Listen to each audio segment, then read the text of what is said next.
Que le bendiga, hermanos. Me alegro de verles en este día, un bonito grupo. Y la verdad me admiré con la fuerza de que cantaron. Espero que esa fuerza siga igual durante el transcurso del mensaje. Yo siempre digo a las personas nuevas con quien yo voy a predicar, si están de acuerdo con lo que estoy diciendo, diga amén. Y si no están de acuerdo con lo que estoy diciendo, pues cambie su forma de pensar. Yo siempre les voy a ser honesto, yo predico lo que es la palabra de Dios, no predico mis opiniones, mis pensamientos, porque de nada sirven, sino me quedo siempre en la palabra de Dios.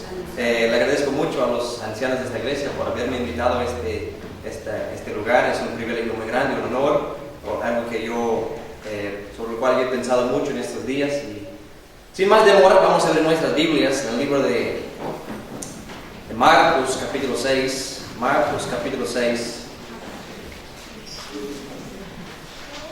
Yo iba a decir, este púlpito es para gigantes.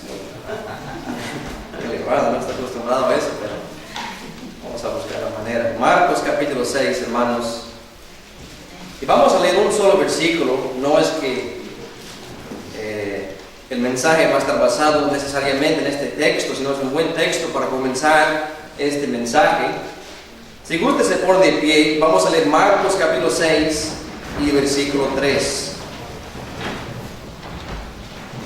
La Biblia dice así: ¿no es este el carpintero, hijo de María, hermano de Jacobo, y de José, y de Judas, y de Simón?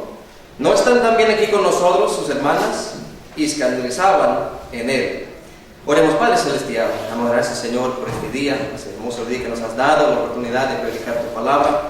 También, Señor, congregarnos aquí en este día con el pueblo de Dios alrededor de la palabra de Dios, listos para escuchar tu voz en esta tarde, Señor. Por favor, Señor, quite mis debilidades, cualquier cosa, Señor, que va a estorbar este mensaje, para que pueda llegar a los corazones y las mentes de los hermanos que están presentes. Haz que tu palabra sea eficaz en esta tarde, Señor, y cambie lo que hay mal en nosotros y que nos fortalece a hacer lo bueno. En el nombre de Cristo pedimos todo esto. Amén. Amén. Se pueden sentar los que están de pie. Gracias. No sé si usted ha escuchado este mensaje que voy a predicar. De hecho, nunca había yo escuchado un mensaje acerca de este versículo, este tema del que les voy a hablar. Y yo he escuchado miles y miles de mensajes, ya usted se puede imaginar siendo hijo de pastor, ¿no? Entonces, les quiero predicar un mensaje sobre este tema de Jesucristo el carpintero. Jesucristo el carpintero. Por los que no me conocen, les voy a dar una breve introducción. Yo tengo una profesión secular. Yo lo considero como mi segunda vocación, ya que lo más importante, por supuesto, es lo espiritual y ministrar la palabra de Dios como ministro de Dios. Pero también yo tengo un trabajo secular y en ese trabajo yo soy un carpintero. Quisiera ver con nuestros hermanos si hay un carpintero, un albañil, un plomero, alguien que trabaja en un oficio. Levanta la mano, por favor. ¿Alguien? ¿Ninguno? ¿Algunos? Ok, algunos por ahí. Bueno, espero que puedan seguir lo que les voy a decir en esta tarde. Quizás si usted no es ninguno de esos lo que mencionamos, usted podrá conocer a alguno y puede hacer las conexiones que vamos a hacer en esta tarde. Les quiero dar lo que me permite el tiempo, unos 6-7 cosas sobre características de carpinteros y viendo por supuesto la vida de Jesús en los evangelios. Primero quiero que vayan al libro de Hechos capítulo 9, libro de Hechos capítulo 9 y versículos 15 y 16. Yo creo que estoy hablando y predicando a un grupo de hermanos cristianos salvos, quiero que sea el caso. Si no es el caso, también este mensaje habrá oportunidad de ver el plan de salvación. En Hechos capítulo 9, como ustedes saben, aquí hallamos la conversión de Saulo, un hombre muy malvado, un hombre que perseguía la iglesia de Dios. Sin embargo, tuvo un encuentro con el Señor Jesucristo en la calle de Damasco y él fue trastornado, puede decir, su vida fue cambiada por completo. Y por no leer toda la historia, vamos a leer nada más versículos 15 y 16. Hechos 9, versículos 15 y 16. Dice la Biblia: y le dijo el Señor: ve, porque instrumento elegido me es este, para que lleve mi nombre en presencia de los gentiles y de reyes y de los hijos de Israel, porque yo le mostraré cuánto le sea menester que padezca por mi nombre. Hermanos, la primera cosa que les quiero decir sobre los carpinteros, lo que yo he experimentado en mi vida personal y también la gente que he conocido, es que un carpintero tiene la visión del producto final antes de que se realice. Ya, hermanos, en este texto vemos que Jesucristo, hablando del cielo, ya sabía lo que era la voluntad de él para Saulo, luego llamado Pablo. Decía en versículo 15 que tú vas a aparecer y tú vas a predicar, tú vas a ministrar y vas a llevar mi nombre a gentiles, reyes y los hijos de Israel. Ahora bien, con la ayuda de ustedes, por los que conocen el libro de Hechos, ¿era lo que pasó en la vida de Pablo? Por supuesto. Lo hallamos en Hechos 25 a 28, predicando gobernadores, reyes, todos hombres políticos, hombres famosos. Y por supuesto, él era el apóstol a los gentiles. Nótese que Cristo ya sabía eso antemano, ya tenía la visión de por la vida de Pablo antemano. Ahora quiero que van a Juan capítulo 1. Otro ejemplo de esto en los evangelios, Juan capítulo 1, y versículos 47 a versículo 51. Muchas veces, hermano, yo construyo algo en el trabajo, edifico algo, y nada más me dan lo que son planos, lo que es papel con números y dimensiones, y vas a hacer tal cosa, si es un cuarto, si es un gabinete, lo que sea. Y si uno nada más ve el papel, va a decir, pues, no tengo idea de cómo se va a ver esto. Pero un carpintero, ya que ha trabajado en eso, tiene la visión de lo que puede ser esa idea, esa información, y ya está viendo el producto final antemano. Hermanos, entendamos que lo mismo pasa con la vida del cristiano. Miremos lo que dice en Juan 1, versículos 47 a 51. Dice la Biblia, dícele a Nataniel, ¿de dónde me conoces? Respondió Jesús y díjole, antes que Felipe te llamara, cuando estabas debajo de la higuera, te vi. Respondió Nataniel y díjole, Rabí, tú eres el Hijo de Dios, tú eres el Rey de Israel. Respondió Jesús y díjole, ¿por qué te dije, te vi debajo de la higuera? ¿Crees? Cosas mayores que estas verás. Y dícele, de cierto os digo, de aquí adelante veréis el cielo abierto y los ángeles de Dios que suben y descienden sobre el Hijo del Hombre. Hermanos, lo mismo sucedió con Nataniel. Jesucristo lo vio antes de que Felipe lo trajera a él. Y dijo, cosas mayores que estas verás. Hermanos, Dios nos ve a nosotros, recién convertidos, recién limpiados con la sangre de Jesucristo, y dice, yo sé lo que es mi plan para aquel hijo, para que ella durante el transcurso de toda su vida. Yo sé lo que tú vas a lograr para mí. Es cuestión de nosotros cumplir con la voluntad de Dios. Muchas veces, hermanos, no llegamos a cumplir nuestro potencial para Cristo por nuestra propia falta, por nuestra propia falta.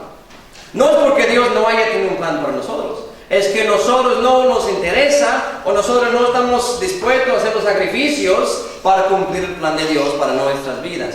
¿Qué tal si en el caso de Nataniel o el caso de Saulo y Pablo hubiera dicho, pues está bien, tú tienes un plan para mí, pero yo voy a sentarme aquí esperando que tú cumplas el plan? Hermano, lo que vemos una y otra vez en la Biblia, de hecho, desde el Antiguo Testamento al Nuevo Testamento, el llamado de Dios comenzando así, levántate y vete. Así fue con Abraham, así fue con Moisés, así fue con Josué, muchos grandes hombres, su llamado comenzó así, levántate y vete. Hermanos, si vamos a hacer la voluntad de Dios y cumplir la voluntad de Dios para nuestras vidas, tenemos que levantarnos y hacer lo que Dios nos ha llamado a hacer. Y dense cuenta de algo. Nunca vas a saber la voluntad específica para Dios hasta que cumpla lo que es su voluntad general. Lo que Él ya te ha dicho que usted haga en su vida personal. Nuestra santificación, dice en Libro de Tesalonicenses. Que nosotros hagamos sus mandamientos. Cumplamos con eso primero y luego podamos esperar lo que Dios vaya a hacer en nuestra vida específica. Van a Marcos capítulo 5 ahora, la segunda característica de un carpintero. Ya entendiendo, hermanos, que Cristo no comenzó su ministerio público como lo conocemos hasta la edad de 30 años. Por 30 años, Él fue instruido en el oficio de carpintero, ya que su padre José, que era carpintero. Y como suele pasar, el padre enseña a su hijo el oficio que él también sabe. Cristo, sin duda alguna, hermanos, sabía cómo edificar bien y sabía todo lo necesario, todo lo que era el oficio de un carpintero. Y lo vemos en la vida espiritual también. En Marcos capítulo 5, vamos a leer los primeros 5 versículos. Dice, y vinieron de la otra parte del mar a la provincia de los Gadarenos, y salido él del barco, luego le salió al encuentro de los sepulcros un hombre con espíritu inmundo, que tenía domicilio en los sepulcros, y ni aun con cadenas le podía alguien atar, porque muchas veces había sido atado con grillos y cadenas, mas las cadenas habían sido hechas pedazos por él, y los grillos desmenuzados, y nadie le podía domar. Y siempre, de día y de noche, andaba dando voces en los montes y en los sepulcros, e hiriéndose con las piedras. Por supuesto, vemos el caso del hombre endemoniado, un hombre bajo el poder del mismo diablo. Dice que tenía una legión adentro de él, muchos demonios vivían dentro de este hombre. Y vemos sus personajes, su forma de ser, viviendo en un cementerio entre muertos, cortándose, dando voces, un puro loco, ¿verdad? Ahora, ¿qué es lo que pasa en esta historia? Vamos a ver que después de un encuentro con Jesucristo, su vida fue cambiada por completo. Pero dense cuenta de algo en versículo 4. Dice que la sociedad había tratado de calmar a este hombre.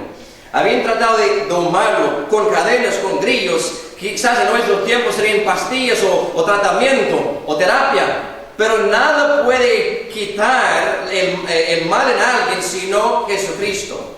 Lo que les quiero decir sobre un carpintero en este versículo es que un carpintero ve materiales no deseados y de ellos hace algo bonito. Les puedo decir tantas veces, hermanos, que están en trabajo y bueno, como es en el trabajo, siempre hay un gasto, no siempre hay material que se corta y pues este pedazo de madera o metal ya no se está utilizando, va para la basura. Y muchas veces me ha tocado la suerte de agarrar esos pedacitos chiquitos, llevarlos a casa y de esos pedazos hacer de ellos algo bonito. Vemos en esta historia que este hombre endemoniado no era querido por la sociedad. Nadie lo quería, vivía lejos de la sociedad. Y de hecho, ¿quién va a querer un endemoniado viviendo dentro de ellos, en su vecindario, en su barrio? Un hombre que se corta, un hombre que da voces demoníacas. ¿Quién va a querer un hombre así en su alrededor? Ninguno. Pero Jesucristo tuvo compasión de este hombre, y si usted lee todo el capítulo, pero específicamente van a bajar hasta el versículo 15, y van a ver la transformación a través de Cristo.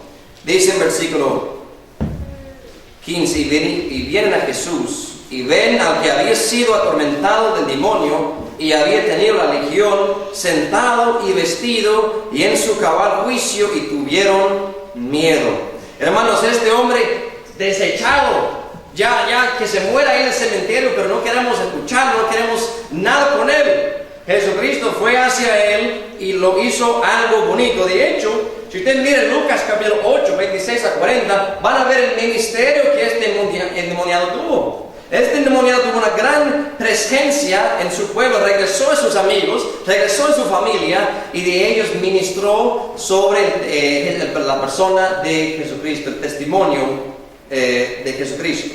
Ahora, vayan a Lucas capítulo 4, otra característica sobre los carpinteros y de hecho de la vida de Jesucristo.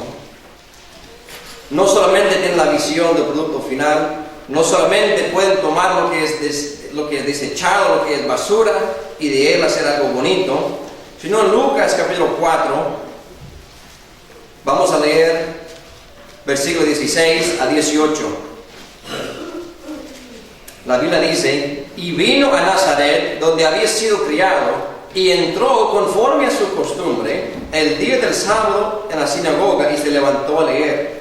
Y fuele dado el libro del profeta Isaías, y como abrió el libro, halló el lugar donde estaba escrito: el Espíritu del Señor es sobre mí, por cuanto me ha ungido para dar buenas nuevas a los pobres. Me ha enviado para sanar a los quebrantados de corazón, para pregonar a los cautivos libertad y a los ciegos vista, para poner en libertad a los quebrantados, para predicar el año agradable del Señor. Una cosa sobre un carpintero, hermano, es que él ve un problema y dice, yo lo voy a resolver. Por ejemplo, no sé si le ha tocado la suerte de tener un problema con el edificio. Quizás se cae una puerta, quizás se cae un pedacito del techo, quizás cualquier cosa. Y usted quizá no sabe arreglarlo. Ve el problema, identifica el problema, pero no sabe arreglarlo. Usted llama sea un plomero, un carpintero, un albañil, y ellos dicen, yo puedo resolver ese problema que usted tiene. Vemos, hermanos, en estos versículos 18, 19, que Jesucristo sanaba y resolvía cualquier problema. Si era ciego, le dio vista. Si era sordo, le dio la facultad de oír. Si era cojo, le dio la facultad de poder hablar. Así era Jesucristo, hermanos, el gran resolvedor de problemas, podríamos decir. No hay problema que un carpintero no es capaz de resolver. Y les digo que no hay problema sobre lo cual Cristo no es capaz de resolver. Aún un problema de la muerte. 3 veces hallamos en los evangelios donde Jesucristo aún resucitaba a los muertos. En Lucas 7, el único hijo de su madre que andaba en el féretro, y Cristo lo toca y se levanta. También en Juan capítulo 11, Lázaro, muerto ya 4 días en el sepulcro. Ya para él no había esperanza. Su familia ya triste. Cristo llega y dice, Lázaro, ven fuera, se levanta. No había problema que Jesucristo no pudo resolver. Y con esto quiero hacer la aplicación para todos los que están aquí. Quizás usted haya tenido un pasado muy negro, haya tenido un pasado lleno de pecado, con muchos problemas, muchas malas decisiones en su vida, y usted no sabe dónde buscar ayuda. El gobierno quizás no le puede ayudar, amigos quizás no le pueden ayudar, familia quizás no le puede ayudar, pero Cristo dice, yo puedo resolver tu problema. Óigame bien, con eso no quiero decir que el instante que usted sea salvo, ya sus problemas no existen. ¿Es cierto que los cristianos tienen problemas? Sí. ¿Es cierto que usted a veces tiene problemas económicos? ¿Problemas de salud? ¿Problemas del auto? Sí, todos pasamos por eso. Pero en lo que se confía el cristiano es que el problema más grande, que es el problema del pecado, ya está resuelto. ¿Qué me va a pasar a mí después de la muerte? ¿A dónde voy a ir? El cristiano ya tiene ese problema resuelto, porque el gran carpintero, Jesucristo, ya resolvió este problema en la cruz del Calvario. Pero un incrédulo no tiene esa esperanza. No sabe qué le va a pasar después de la muerte. Pero el gran carpintero resuelve aún este problema de la muerte. Van a Lucas capítulo 6, ya estamos cerca de ahí. Lucas capítulo 6 y versículo 13. Lucas 6, versículo 13. La Biblia dice, y como fue de día, llamó a sus discípulos y eligió 12 de ellos, a los cuales también llamó a apóstoles. Y usted puede leer por ahí los nombres de los primeros 12 discípulos y de hecho apóstoles de Jesucristo. Les quiero decir con esto, un carpintero sabe cuáles herramientas va a necesitar para hacer un trabajo. Antemano, si usted me dice, hermano, quisiera que usted me hiciera un cuarto, que tenga una puerta, que tenga este y el otro, ya instantáneamente, después de un poquito de meditación, ya yo sé lo que necesito para llevar a cabo ese trabajo. Yo sé el material, yo sé las herramientas que yo voy a tener que utilizar. Dice aquí, hermanos, en Lucas 6:13, que Cristo eligió a sus discípulos. Él no simplemente buscó las primeras 12 personas que estaban a su alrededor, llamó y eligió a estos 12 discípulos. Aún una breve lectura de los evangelios nos dicen que los 12 eran muy diferentes, ¿verdad? Muy diferentes. De hecho, quizá el más prominente de ellos es el Simón Pedro. Y por supuesto, Simón Pedro es diferente que Tomás. Y todos ellos diferentes que Judas Iscariote. Todos eran diferentes profesiones, diferentes pasados. Algunos pescadores, otros doctores, otros cobradores de impuestos. Diferentes pasados. Pero Cristo utilizó a los 12 para hacer el mismo trabajo, que era avanzar el reino de Dios. Predicar la pronta venida, la venida del reino de Dios. ¿Cómo podemos aplicar esto a nuestros tiempos? ¿Cuál es el trabajo de la iglesia hoy en nuestros tiempos? ¿Cuál es el trabajo de la iglesia? ¿Por qué usted viene a la iglesia? ¿Por qué usted recibe predicación y enseñanza de la palabra de Dios? ¿Para ser más sabio? Parte sí. Pero si usted nada más practica su cristianismo, su religión, por decirlo así, en esta iglesia, no estás cumpliendo el propósito de Dios para la iglesia. El propósito de Dios para la iglesia es que usted tome lo que aprende en la palabra de Dios, lo ponga en práctica en su vida afuera de este edificio para que el mundo sea atraído y para que el mundo desee y para que el Hijo sea glorificado y para que más personas vengan al arrepentimiento y la salvación a través de Jesucristo. No hay otro propósito para la iglesia, hermanos. No, estamos mandados a hacer un club social. No somos mandados a solamente alimentar a los necesitados, aunque es bueno. Pero no vemos que Jesucristo hacía eso solamente. Sí daba alimentos a los que no tenían, pero más que todo les dio el agua de la vida eterna. Ahora bien, ya sabiendo cuál es el trabajo de la iglesia, usted y yo somos muy diferentes. Usted, por supuesto, usted es americano, yo dominicano, guatemalteco, boliviano, salvadoreño, sí. En ese aspecto somos diferentes. Pero no solo eso, nuestros pasados son muy diferentes. Usted tiene experiencias en su vida que quizás no tenga yo. Y yo he pasado por cosas que quizás usted no ha pasado. No solo eso, nuestras conversiones son diferentes. Quizás algunos se salvaron a la edad de 6, 7, 8, 10 años. Quizás otros a la edad de 60 o 70 años ya han vivido muchos años en lo que es el mundo y su sistema. Muy diferentes. La influencia que usted tiene es diferente que la influencia que quizás yo tenga en este mundo. Pero Dios usa este gran grupo de lo que son los salvos para predicar y anunciar, como hablé esta mañana, las virtudes de aquel que nos llamó de las tinieblas a su luz admirable. Y quizás usted, un joven, 12, 13, 14, 16 años, usted puede hacer entradas a personas con quien yo no puedo amar. Yo no puedo tener tanta influencia en la vida de una señorita de 13 o 14 años como una señorita de 13 o 14 años, ¿verdad? Quizás yo no vaya a tener tanta influencia en la vida de una madre soltera como una madre soltera que es cristiana. ¿Me entienden? Dios usa todas personas de diferentes nacionalidades, de diferentes talentos para llevar a cabo el mismo trabajo que es hacer que la gente se salve, para avanzar el reino de Dios. Ahora, especialmente en las epístolas pastorales, vemos que Pablo manda a Timoteo que las hermanas, las ancianas, ¿verdad?, que enseñen a las jóvenes un ministerio. Que los hombres enseñen a los mancebos o a los jóvenes cómo ser hombres.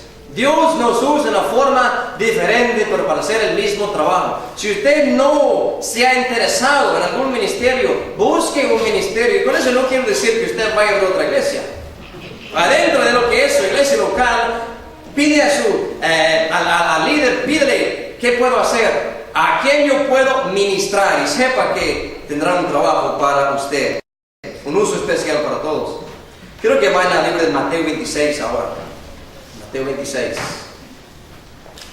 Estamos hablando de características de carpinteros, características de Jesucristo en su ministerio. Mateo 26, versículos 74 y 75. Creo que muchos saben lo que está aconteciendo en este capítulo, la crucifixión de Jesucristo y también la negación de Pedro del Señor Jesucristo. Versículo 74 dice: entonces comenzó a hacer imprecaciones y a jurar, diciendo: no conozco al hombre. Y enseguida el gallo cantó. Y se acordó Pedro de las palabras de Jesús, que le dijo: antes que cante el gallo, me negarás 3 veces. Y saliendo fuera, lloró amargamente. No leímos toda la historia, pero aquí Pedro negó 3 veces a Jesucristo. Ya Jesucristo lo había profetizado y sí, Pedro cumplió la profecía. Les quiero decir esto: un carpintero, aunque no tenga la herramienta perfecta, hace que funcione. Por los que quizás han hecho un trabajo en su casa y necesitan una herramienta, necesitan un destornillador, pues ¿dónde está?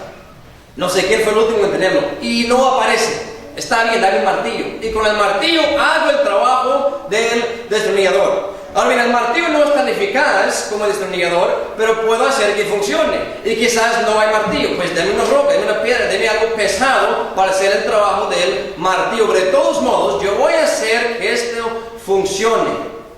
Lo que podemos ver aquí, hermanos, Cristo eligió a los 12 para ser instrumentos, para ser herramientas en su servicio. ¿Eran perfectos? Cualquiera de los 12. Ni uno. Podemos decir, y con seguridad decir, la única herramienta perfecta que pudo haber existido hubiera sido un clon de Jesucristo, un puro gemelo de Jesucristo. Aparte de ahí, hermanos, eran hombres como usted y yo, hombres pecadores, no eran perfectos. Aquí vemos una gran caída en la vida de Pedro, pero usted dice, ¿y cómo es que el Señor hizo que funcionara? Vayan al libro de Hechos capítulo 2, por favor. Hechos capítulo 2. Esta herramienta rebelde, vamos a decir, ese instrumento rebelde, este siervo inútil. Imagínense, negó a Jesucristo en esa temporada. Pero qué bueno que el gran carpintero pudo hacer que esta herramienta inútil llegara a hacer algún servicio, llegara a tener algún trabajo importante para él. Hechos 2, si usted mira, comenzando en versículo 14, dice: entonces Pedro, poniéndose en pie con los 11, alzó su voz y hablóles diciendo: varones judíos y todos los que habitáis en Jerusalén, esto os sea notorio y oíd mis palabras. Por cuestión de tiempo no vamos a leer los versículos que siguen, pero es un sermón de Pedro, el mismo Señor que negó a Jesucristo, que dijo: ni siquiera conozco al hombre, y comenzaba a maldecir para probar que no era un discípulo de Jesucristo. Es el mismo Pedro que llamamos en Hechos capítulo 2, predicando un mensaje poderoso. Bajen hasta el versículo 41 para ver el resultado. Dice: así que los que recibieron su palabra fueron bautizados, y fueron añadidas a ellos aquel día como 3,000 personas. Hermanos, este siervo inútil en otros tiempos, que negó a Jesucristo, detuvo el reino de Dios, ya un poquito más adelante, un Pedro un poquito más maduro, ya testifica sobre Jesucristo y es, como dijera yo, muy eficaz en avanzar al reino de Dios. 3,000 personas fueron salvas. Y de hecho, usted lee los libros de Hechos y van a ver cómo Pedro una y otra vez se muestra fiel, se muestra su denuedo, su llenura del Espíritu Santo, y cómo llegaron muchos a ser convertidos a través de esta herramienta, quizás no tan útil en otros tiempos.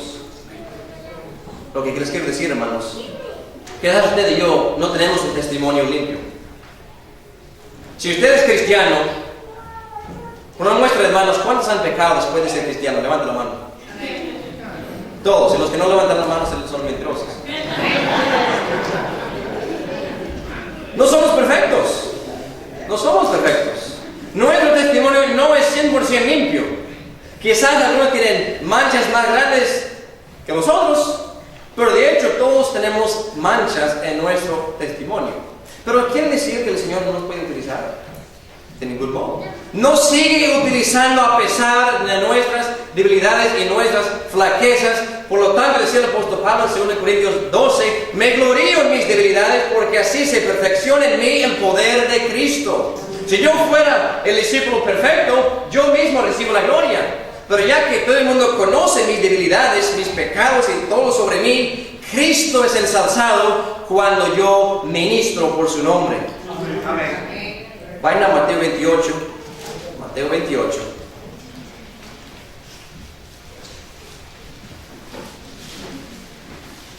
Versículos 19 y 20. Versículos muy conocidos. Mateo 28, 19 y 20.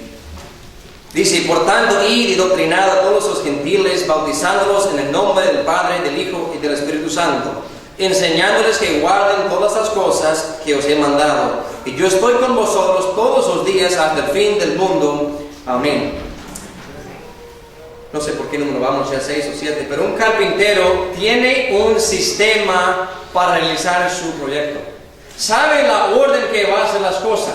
Sabe que si va a construir una pared, es imposible poner el plywood antes de poner las reglas.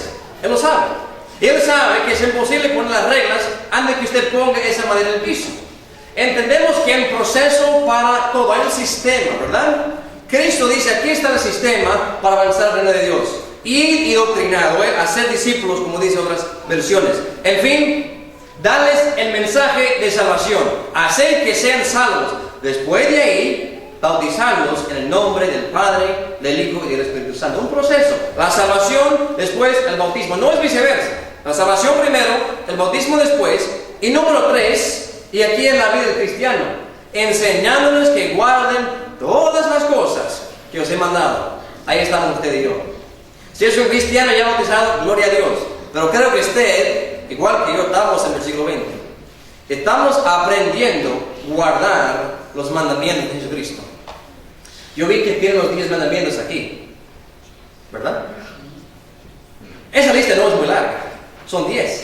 Si usted se pone a ver las cosas que Cristo mandaba en los evangelios, hay más que 600 mandamientos de Jesucristo. Algunos serán muy específicos, les voy a dar eso, les voy a decir eso por supuesto, ciertas personas, ciertos tiempos, pero lo que les quiero decir es que hay muchos más mandamientos que los 10. Si cumple con los 10, qué bueno, pero sepan que no ha cumplido con todos los mandamientos de Jesucristo. El carpintero tiene un sistema, Cristo tiene un sistema para avanzar en su reino. Los cristianos, tomando el plan de salvación, predicando al mundo perdido, se salvan, se bautizan, y ellos mismos convertidos se vuelven en obreros para Él. Por último, vayan a Mateo 16. Mateo 16.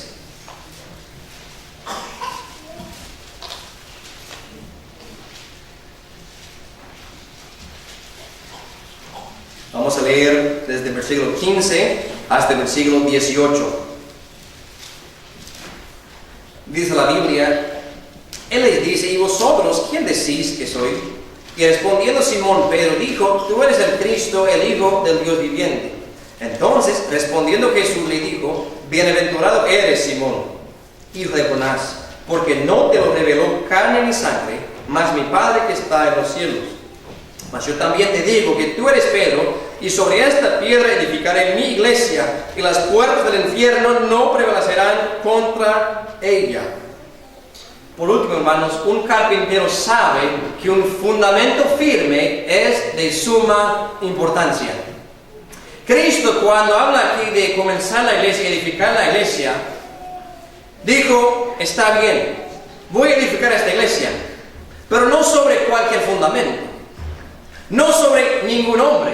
Yo sé que muchos erróneamente piensan que esa piedra, esa roca fue Pedro, pero Pedro mismo confesó que él no era la piedra en 1 de Pedro 2:5. Dice que Jesucristo es la piedra de tropiezo. Cristo es la piedra, el fundamento de la iglesia. De otro modo, hermanos, si usted se pone a pensar, pensando que la piedra de la iglesia, el fundamento, ¿qué tal en Mateo 26 cuando negó a ese Jesucristo? Que comenzaron a decir, ¿qué fundamento tiene esa iglesia? Yo sé que nuestros amigos católicos creen que es el fundamento, pero no es el fundamento.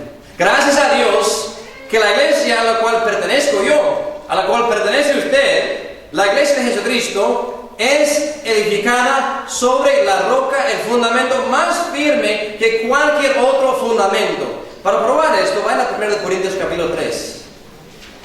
Rápidamente, 1 Corintios capítulo 3. Un carpintero, les dije, conoce y sabe bien que para construir algo firme, tiene que comenzar con un fundamento firme. Rápidamente, una anécdota. Siempre me da por esa palabra.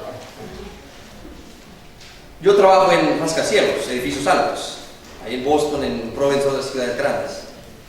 Ellos no comienzan esa estructura grande de 30 pisos, de 60 pisos, de 100 pisos en arena, ni siquiera en lodo, ni siquiera en concreto. Lo que hacen ellos es que hunden estas vigas bien grandes de hierro y los pegan con esos aparatos grandes y los ponen sobre lo que se llama el bedrock en inglés. Pero la roca más fuerte que existe, que no se puede quebrar, no se mueve para nada, solamente en un terremoto se va a mover. Y solamente con esa clase de fundamento puede ese rascacielos, a pesar de tormentas, nieves, 100 años, 200 años, puede estar de pie. Jesucristo, hermanos, fundó una organización, un organismo más duradero que cualquier rascacielos. Porque este organismo ha durado por más que 2000 años. Usted le muestra un edificio que ha permanecido en perfecta condición por esa cantidad de tiempo. No existe. 1 Corintios 3, versículo 11. Bueno, desde el versículo 10, porque es bueno.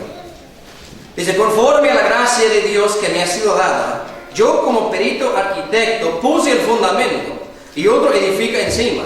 Empero cada uno vea cómo sobreedifica. Porque nadie puede poner otro fundamento que el que está puesto, el cual es Simón Pedro. El cual es una creencia de la iglesia.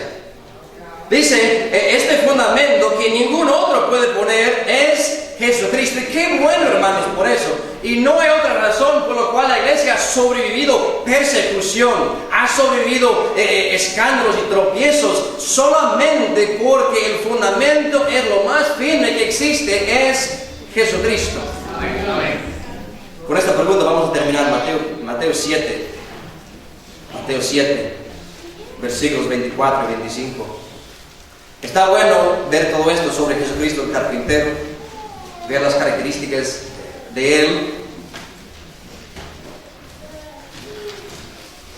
Mateo 7, 24 y 25, leamos estos versículos.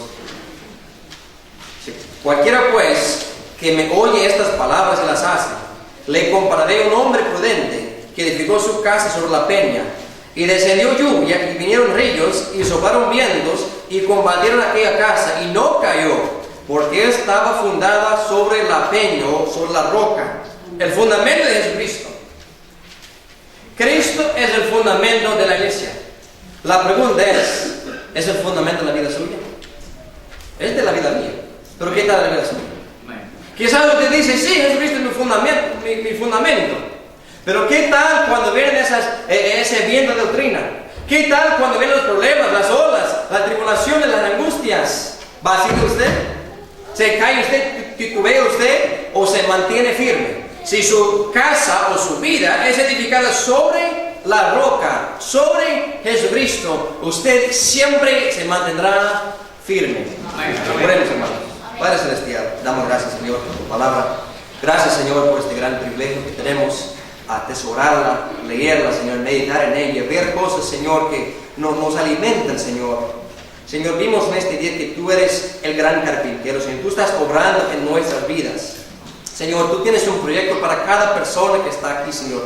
Niño, joven, adolescente y anciano, Señor. Todas personas que están aquí, Señor. No importa cuánto hayamos fracasado en el pasado, tú tienes un plan, tú tienes un deseo que cumplir en nuestras vidas, Señor. Ayúdanos, si alguno aquí que no te ha puesto como su fundamento, haz que este día sea el día de esa decisión. Y por los que nombramos ya el nombre de Cristo, ayúdanos siempre a aferrarnos y acudirnos a la roca, Señor, en tiempos de tormentas, y tomar ánimo, tomar coraje, Señor, sabiendo que somos guiados por el gran Maestro.